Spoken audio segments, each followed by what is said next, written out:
नमस्कार and welcome back. मुझे लगता है मोदी जी ने फाइनली हम सब की आवाज सुननी शुरू कर दी है।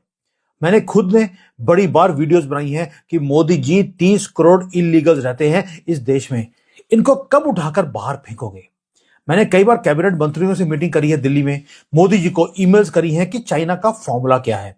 मैंने प्रेजेंटेशंस दी हैं यहां पर जाकर मंत्रियों को कि चाइना किस तरह से इनकी किडनियां निकाल लेता है अगर ये इलीगली कोई चाइना में एंटर करता है तो, या यहां पर इलीगली रहते होते हैं।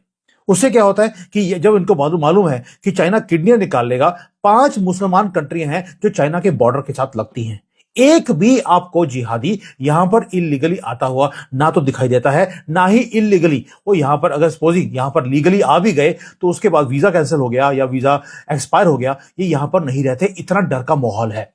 तो फाइनली मोदी जी ने हमारी सबकी बात सुन ली। पहला, उन्होंने बोलना शुरू कर दिया था कि 140 करोड़ भारतीय बोलते थे पहले, उसके बाद इन्होंने बोलना शुरू कर दिया 130 करोड़।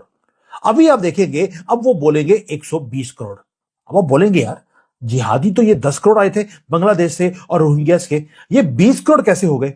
अब मैं आपको बताऊंगा कि इनके आंकड़े ये 10 करोड़ नहीं 20 करोड़ बने कैसे हैं और ये मल्टीप्लाई कैसे हुए। ये कॉकरोचों की तरह तो मल्टीप्लाई होते ही हैं, लेकिन पेपर्स के अंदर भी ये मल्टीप्लाई होते गए। और ये सिर्फ इसलिए किया गया ताकि ये बेनिफिट्स 2-2, 3-3 बार लें। मैंने कई बार बोला है कि अगर 80 करोड़ लोगों को फ्री में राशन मिला है, उसमें 75 करोड़ तो यही थे। ये 30 करोड़, उसके अंदर इन्होंने 2-2, 3-3 बार आधार कार्ड बनाए हुए थे। लेकिन हम बोलते थे कि यार मोदी जी पागल है, 80 करोड़ लोगों को फ्री में राशन दे रहे हैं। अब आपको समझ आएगा कि वो फ्री में जो राशन दिया था वो दिया क्यों था। आधार को लिंक बैंक से किया, बैंक को पैन से किया, उसके बाद फ्री में राशन दिया, तो इन्होंने अपना सारा तोते की तरह सारे डॉक्यूमेंट दिखाने शुरू कर दिए। देखिए, यही तरीका होता है। इनको अगर बोला जाए कि डॉक्यूमेंट दिखाओ तो दिखाते नहीं है, लेकिन फ्री के राशन के चक्कर में ये बेचारे पिछले 5-6 साल से अपने सारे डॉक्यूमेंट दे बैठे। अब हो क्या रहा है, अब आ रहे हैं गवर्नमेंट का एक हंटर, जहां पर इनकी सिटीजनशिप या इनके आधार और इनका सब कुछ कैंसिल किया जाएगा। अब आते हैं कि किया क्या है, कैसे किया है और इसके डिफरेंट डिफरेंट लेयर्स गवर्नमेंट ने क्रिएट कैसे करी हैं।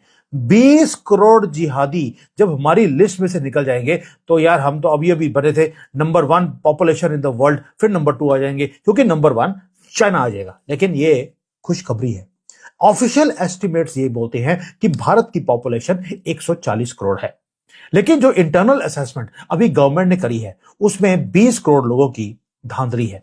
20 करोड़ लोग जो सारे बेनिफिट्स भी लेते हैं, वोटिंग में भी ये साथ देते हैं कांग्रेस का और पूरे इकोसिस्टम का। ये जो गैप है, ये डिस्क्रिपेंसी, ये आई कहां से। इसके 3-4 लेवल्स हैं। पहला, बहुत जगह पे देखा गया कि डुप्लीकेट एंटिटीज इन्होंने क्रिएट करी हुई हैं, घोस्ट बेनिफिशियरीज हैं। आदमी एग्जिस्ट ही नहीं करता लेकिन वो बेनिफिट लिया जा रहा है, आदमी मर चुका है फिर भी वोट देने आ रहा है। और उसके बाद इलीगल जो ये इन्फिल्ट्रेशन है रोहिंग्यास की, बांग्लादेशियों की, वो आपके सामने है। अब गवर्नमेंट ने बोल दिया अगर मैं इनका सबका काउंटिंग करनी शुरू करूंगा, ये काउंटिंग कभी पूरी हो ही नहीं सकती। क्यों ना इस टेक्निकल एल्गोरिदम को, जो गैप्स है, इसको खत्म कर दिया जाए। अब ये कोई इमोशनल पॉलिटिक्स नहीं है, पूरी की पूरी गवर्नमेंट की मशीनरी को लगा दिया गया, एक फ्रेमवर्क बनाया है पिछले 10 साल में। एक टेक्निकल ब्रेकग्राउंड मैं आपको बताऊंगा कि कैसे किया है। 4 स्टेजेस हैं जहां पर अब आपको घर घर जाकर इनकी वेरिफिकेशन करने की जरूरत नहीं है। ये बेचारे ऑलरेडी अपना सारा कुछ गवर्नमेंट के हाथों में दे चुके हैं और इनको पता भी लगा नहीं और इनका हलाला हो गया। अब कैसे हुआ, पहले गवर्नमेंट लेके आई, 4 स्टेजेस हैं। पहला स्टेज था, गवर्नमेंट ने बोला हम एसआईआर करेंगे। फिर इलेक्शन कमीशन ने बोला कि भाई हमें वो देखना है कि कौन यहां का नागरिक है, कौन सा नहीं है। ये था कि जो इलेक्टोरल जो प्रोसेस है इसको क्लीन अप, स्वच्छ भारत जो पॉलिटिक्स होती है उसको करने के लिए एसआईआर करवाना जरूरी था। यह था पहला फिल्टर। इसके अंदर जो डिस्ट्रिक्ट मैजिस्ट्रेट है उसको भी प्राइमरी डाटा नोड्स के लिए भेज दिया गया, पूरी पावर दे दिया गया। और मैंडेट ये था मैजिस्ट्रेट के पास कि आपको डीप वेरिफिकेशन करनी है। भाई, डीप वेरिफिकेशन का मतलब क्या है, इनको डॉक्यूमेंट्स को क्रॉस रेफर करना है जो एग्जिस्टिंग वोटर हैं और उनके साथ जो उनके खानदान में पिताजी कौन, दादाजी कौन और उनकी कितनी 10-15 बीवियां थी, वो सबके डाटा इनको देने पड़ेंगे। कट ऑफ डेट दे दिया कि 2002 2002 से पहले जितने डॉक्यूमेंट्स हैं, यानी कि कोई वोटर अगर एग्जिस्ट करता है 2002 के बाद, तो उसे सारे डॉक्यूमेंट देने पड़ेंगे कि 47 से लेकर अब तक दादाजी कहां रहते थे, पिताजी कहां थे, कहां काम करते थे, कहां गए थे, कहां आए थे और क्या क्या किया था। और अगर कहीं भी मैसिव ये डिस्क्रिपेंसी निकली कि भाई दिया कुछ और है, बताया था मोहम्मद है मेरे बाप का नाम, निकला अब्दुल, तो वही काम हो गया। एसआईआर के अंदर आपका नाम रिमूव कर दिया जाएगा। और एसआईआर से नाम रिमूव हुआ तो इसके ऊपर जो इनको प्रोटेक्शन था, वही हाथ कांग्रेस का, वो भी खत्म हो गया। वोटर कार्ड कैंसिल, और वोटर कार्ड इनवैलिड हुआ, मतलब कि सारे कुछ इनका ठप, क्योंकि इनकी जो जरूरत थी वो सिर्फ वोटिंग के लिए थी। इसके बाद गवर्नमेंट लेके आ गई दूसरा स्टेज, डाटा फ्यूजन। अब डाटा फ्यूजन क्या है? यहां पर जो एसआईआर है, एसआईआर वो फिजिकल वेरिफिकेशन है, अब आती है डिजिटल वेरिफिकेशन। उसके अंदर इंडिया में इन्होंने बोल दिया कि इंटेलिजेंस डाटा जो है वो हमारे पास है, लेकिन डिफरेंट डिफरेंट डिपार्टमेंट के पास डिफरेंट डाटा है। इनकम टैक्स है वो डिफरेंट है, बैंक्स है वो इनकम टैक्स के साथ अलाइन नहीं करता। तो सॉल्यूशन ये था कि एक नेशनल इंटेलिजेंस ग्रिड बनाया जाए। ये एक डेटाबेस नहीं है, ये मिडलवेयर है, जिसके अंदर 21 सेंसिटिव डाटा सोर्सेज को एक टाइम पर लिंक कर दिया। फॉर एग्जांपल, सिंपल लैंग्वेज में, बैंक अकाउंट है उसको आधार से लिंक किया, पैन से लिंक किया, क्रेडिट कार्ड्स हैं, पासपोर्ट की डिटेल्स है, वीजा का स्टेटस है, वीजा कहां गए कहां आए, ट्रेन ट्रेवल कहां किया, एयर फ्लाइट कब ली, कौन सी इंटरनेशनल कॉल्स किया है, कितने मोबाइल नंबर हैं, कौन कौन सा मोबाइल आपके पास है, टेलीकॉम कम्युनिकेशन के सारे रिकॉर्ड है, ये सारा कुछ कंबाइन कर दिया। यानी कि जो नया नेशनल काउंटर टेररिज्म पॉलिसी बनाई है, उसके अंदर एक ग्रिड को बना दिया, और ये अलाइव हो चुकी है। ये ऐसा नहीं है कि अभी करेंगे, पॉलिसी बनेगी। पॉलिसी बनाने के बाद नेट ग्रिड को निकाल दिया गया। अब ये जो एनालिटिकल टूल्स हैं, उसका नाम रखा है गांडीवा।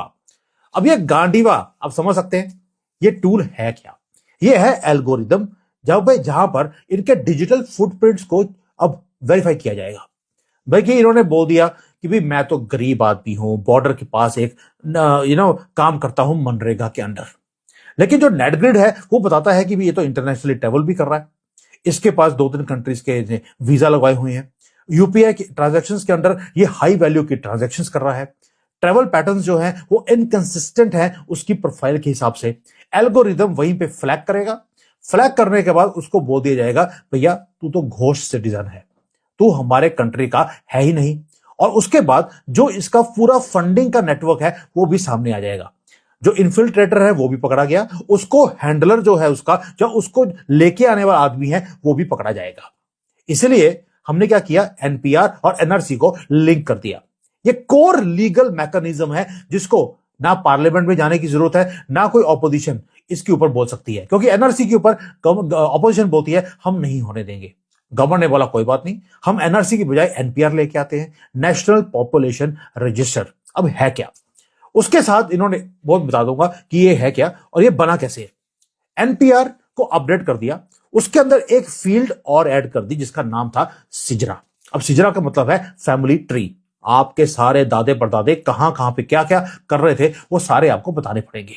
यानी कि जो डिजिटल सेंसस है, अब सेंसस तो होगा 26-27 में जाकर, अब आपको वहां पर जाकर कुछ भी देखने की जरूरत नहीं है, बस आपको अपना नाम और साथ में अपने सारे दादे परदादों का आपको नाम देना पड़ेगा, प्लेस ऑफ ओरिजिन देना पड़ेगा और उनका डाटा देना पड़ेगा। अब होता क्या है, जो गवर्नमेंट है उसके पास ऑलरेडी दादे परदादों की, अपने पेरेंट्स की सबकी लिस्ट उनके पास है, उनके नाम पता सब कुछ है उनके पास। अगर आप क्लेम करते हैं कि भाई आपके दादाजी मेरे इस गांव में 1970 में या 1975 में रहते थे, अब जो डाटा है गवर्नमेंट का वो मैच नहीं करता, तो जो सिजदा है वो सिजरा ब्रेक हो गया। जैसे ही वो ब्रेक हुआ, यानी कि पूरे सिस्टम में फ्लैग हो जाएगा, आपको अलग कर दिया जाएगा और आपकी जो आइडेंटिफिकेशन प्रोसेस है वो वेरिफिकेशन में चली जाएगी।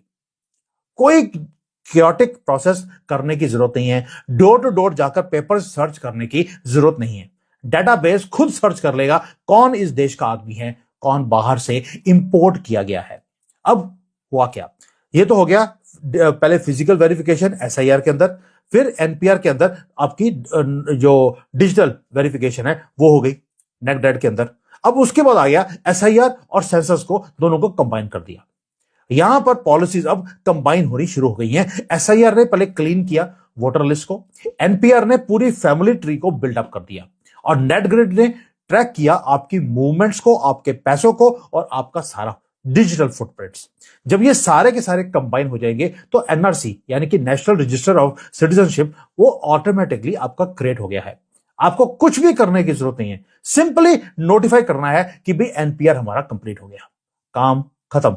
यानी कि जो सिटीजन्स रूल है उसके अंदर अब एनपीआर एनसीआर ये दोनों कंबाइन हो जाएंगे। नाउ डाउटफुल सिटीजन्स, यही 20 करोड़ की जो कैटेगरी है, ये अब सिस्टम यानी कि सॉफ्टवेयर जनरेट करके देगा हमें कि कौन से जिहादी हैं जो बाहर से आए हैं या यहां पर रहते नहीं, ये घोस्ट वोटर्स हैं।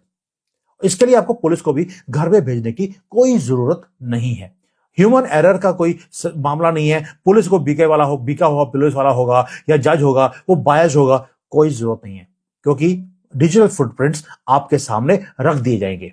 अब जब केस जाएगा सुप्रीम कोर्ट में, हो जाएगा वाटर टाइट कि सुप्रीम कोर्ट वाले पैसे लेने के बाद भी, नहीं 15 करोड़ तो लेते ही हैं, हमें मालूम है, 15 करोड़ लेने के बाद भी उनको इन लोगों को डिपोर्ट करना ही पड़ेगा। यह है पूरा का पूरा मामला जो गवर्नमेंट ने किया है। अब आखिरी कील, अभी तो मैंने सिर्फ कॉफिन बनाया है कि मोदी जी ने ये सिर्फ अभी कॉफिन बनाया इनका, इसके अंदर कील भी तो लगानी होती है भैया, इनकी मरी हुई शक्ल बीच में डालने के बाद। अब हुआ क्या, इनका जब ये पता लग गया कि ये सारे लोग हैं जो यहां के हैं नहीं, तो आपको लगेगा कि यार इनको डिपोर्ट कर दिया जाएगा। डिपोर्ट अब 20 करोड़ जिहादियों को कर नहीं सकते, क्योंकि मालूम है इनको फिर भी कोई तो आ ही जाएगा इनकी सपोर्ट करने के लिए। तो गवर्नमेंट ने काम और कर दिया जो चाइना करता है। मुझे खुशी आज इस बात की हो रही है कि ये सारी बातें वो हैं जो मैंने बार बार मोदी जी को ईमेल्स में और हमारी जो कैबिनेट मंत्री हैं उनको बार बार बताई है मैंने कि व्हाट इज देयर। आपको डिजिटल डेथ इनकी करनी पड़ेगी, यानी कि आप पता लग गया कि आप नॉन वेरीफाइड भारतीय सिटीजन बन के बैठे हैं, आपके आधार को डीएक्टिवेट कर दिया जाएगा। आप आधार बंद हो गया तो बैंक अकाउंट बंद हो गया, बैंक अकाउंट और आधार बंद हो गया तो सिम कार्ड भी आपका डीएक्टिवेट हो जाएगा। यूपीआई की ट्रांजैक्शंस फेल होनी शुरू हो जाएंगी, गवर्नमेंट की सब्सिडीज बंद, ट्रेन में और प्लेन में आप जा नहीं सकते, और क्योंकि वहां पे जाने के लिए आपको डिजी यात्रा यूज करनी पड़ती है। ये है फाइनल नेल। आप आज की दुनिया में बिना डिजिटल फुटप्रिंट के आप रह नहीं सकते। इसलिए भी पिछले 10 साल से काम चल रहा था कि हर चीज को डिजिटल किया गया ताकि ये फुटप्रिंट्स इनके क्रिएट हों। जब सब कुछ क्रिएट हो गया, अब जाकर ये पॉलिसी लेकर आए हैं कि भैया दिखाओ डॉक्यूमेंट, और दिखाने की जरूरत नहीं है, वो डिजिटल सिस्टम अपने आप निकाल लेगा। और इसके बाद होगा सेल्फ डिपोर्टेशन। आपको 20 करोड़ जिहादियों को बाहर निकालने की जरूरत ही नहीं है, ये खुद निकलेंगे। क्यों? क्योंकि उसका रीजन है अभी अब एसआईआर करी है तो बांग्लादेश के बॉर्डर से जो इधर लोग आ रहे थे वो वापस जाने शुरू हो गए। इन्फिल्ट्रेशन पहली बार वापस नेगेटिव जारी है, भाग रहे हैं कॉकरोचों की तरह। क्यों? क्योंकि इकोनॉमिक जो इकोसिस्टम था वो बंद हो गया, कोलैप्स हो गया है। वोटर के लिए ये इनको पाला जाता था, कॉकरोचों को खत्म हो गया। राशन कार्ड फ्री में मिला हुआ था, राशन फ्री मिल रहा था, बंद हो गया। बैंक फ्रीज होने वाले हैं, इससे पहले कि फ्रीज हो जाए वो पहले ही भाग गए। दोस्तों, ये है जो गवर्नमेंट ने किया है, और लिब्रांडो सामने ना आए, ऐसा हो नहीं सकता। वो कहते जी ये तो वायलेशन है पर्सनल उसकी फ्रीडम की। भाई कॉकरोचों को बाहर निकाला जा रहा है तो पर्सनल फ्रीडम की बात क्या आ गई? तो गवर्नमेंट ने भी मास्टर स्ट्रोक कर दिया। उन्होंने बोल दिया अंडर नेशनल सिक्योरिटी हमारे पास राइट है, हम कोई भी स्ट्रक्चर को क्रिएट कर सकते हैं। ये चले गए हाई कोर्ट और सुप्रीम कोर्ट में। जो चीफ जस्टिस हैं और कोर्ट्स हैं उन्होंने बोल दिया कि नेशनल सिक्योरिटी के मामले में जो आपकी इंडिविजुअल प्राइवेसी है उसको हम ओवरराइड नहीं कर सकते। नेशनल सिक्योरिटी प्रथम है, उसके बाद किसी और के। और अब तो ये भी बोल दिया कि अगर आधार है आपके पास या आपके पास ये जो वोटर कार्ड होता है, अगर ये है और आप इलीगली यहां पर आए हैं, कपिल सिब्बल वही दल्ला वो गया था वहां पे सुप्रीम कोर्ट में कि सर इनके पास तो वोटर कार्ड है, इनको वोटिंग करने का राइट होना चाहिए। तो जो चीफ जस्टिस है उन्होंने बोला कि क्या अगर इलीगली कोई बांग्लादेश से आया है, उसने यहां पर आकर वोटर कार्ड बना लिया, क्या उसे वोटिंग करने का राइट होना चाहिए? इस दल्ले के पास, कपिल सिब्बल के पास एक भी वर्ड नहीं था बोलने के लिए। बेचारे के मुंह में मैंने पहली बार सीमेंट दही नहीं, सीमेंट भरा हुआ था। He was quite. ये जो पूरा का पूरा लीगल फ्रेमवर्क है, इतना टाइटली बनाया गवर्नमेंट ने, 10-12 साल की मेहनत है। और उसके बाद टेक्निकल इंफ्रास्ट्रक्चर को बिल्डअप किया गया, डाटा कलेक्ट किया गया, फ्री में राशन बांटा गया, फेंके गए पैसे, ताकि इनके पास कोई भी दलील ना हो अपने आप को बचाने के लिए। ये कोई फ्यूचर प्लान नहीं है दोस्तों, ये ऑपरेशन एक्टिव हो चुका है। Operation Gandiva is not about politics, it is about relentless algorithm purification of Indian demographic map. और सिस्टम अलाइव है, फिल्टर जो है ये इनका छांटी करने का कि भारतीय कौन और इलीगल कौन, ये शुरू हो चुका है।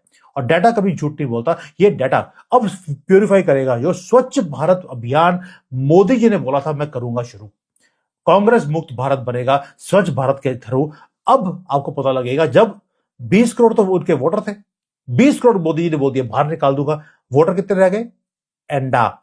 तो इसलिए आपको पता लगेगा कि ये जो पॉलिसी है गवर्नमेंट की, this is long long over due. ये मैं सोचता था, लेकिन आई वॉज रॉन्ग। आज मैं माफी मांगता हूं मोदी जी से कि जिस तरह से उन्होंने वाटर टाइट इस पॉलिसी को लेकर आए हैं, भाई मानना पड़ेगा, इतनी तैयारी करनी पड़ी है, फ्री में राशन बांटना पड़ा है, फेंकना पड़ा है इन लोगों के लिए, ताकि ये अपने डॉक्यूमेंट्स को सामने जमा करवाएं। अब इनको भागने की जगह नहीं मिलेगी, they will have to deport themselves. हमें डिपोर्ट भी करने की जरूरत नहीं है। मैं तो सोच रहा था कि इनको वन वे टिकट के पैसे देके इनको बाहर भेज दूं, वो भी पैसे मोदी जी ने बचा लिए। इसको बोलते हैं गुजराती दिमाग। थैंक यू, जय हिंद, वंदे मातरम।